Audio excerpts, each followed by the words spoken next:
It's difficult times, isn't it, as one can imagine, if you are the former royal known as the Duke of Sussex and indeed the Duchess of Sussex, because whichever way you look at it now, whatever things you say in public, whatever, it looks like sour grapes, you know.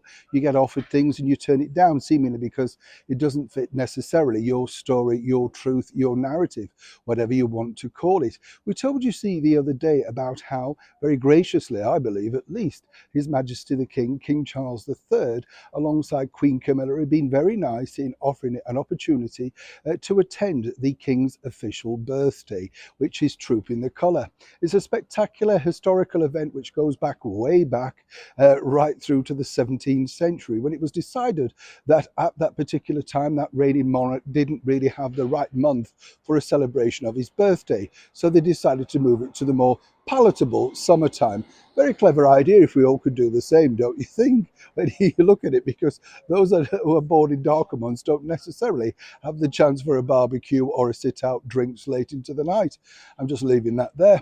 Interesting to note, though, that this particular story has now escalated because, as we told you first, there was a formal opportunity for Harry and Meghan, if they so wish, to return back. Now, what's interesting is, everybody's saying, oh, the king has banned them from his birthday. It's simply not the case. He's not that sort of a person.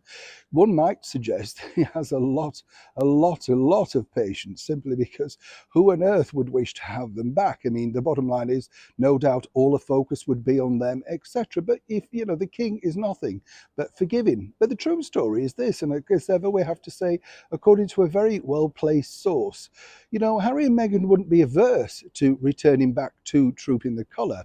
After all, it's a spectacular event. Nothing's needed of them other than to appear in a carriage and hopefully wave to the crowds. Well, that's not the case, you see, is it? Because they're not going to be invited onto the balcony, they're not going to be in a carriage. They're simply, like so many of us, will be celebrating from the sidelines. Now, many people might suggest a simple invitation wouldn't be too bad. But according to that good source, Harry and Meghan believe, well, why bother? What's the point? You see, the whole point of them now is clearly is as a brand, they need to be seen, need to be heard, need to be flag waved. And without the carriage, without the appearance on the balcony, as we've now seen, all those ongoing deals with things like Spotify, Netflix, and everything else, they diminish. And this was the long game, some people might suggest, that the king, alongside Queen Camilla, must have thought Harry was throwing it all away in the hope of rectifying the British press, or indeed demanding apologies for imaginary slights. Whichever way you look at it, it's simply not worked out. But they're mature enough to know that time heals. And the bottom line is that Harry and Meghan have been offered and afforded a wonderful opportunity to at least show some manners, some courtesy, and above all, some maturity. But apparently, without the balcony, once again, it appears that Harry and Meghan feel it's simply a waste of time. Neil Sean in the very heart of London.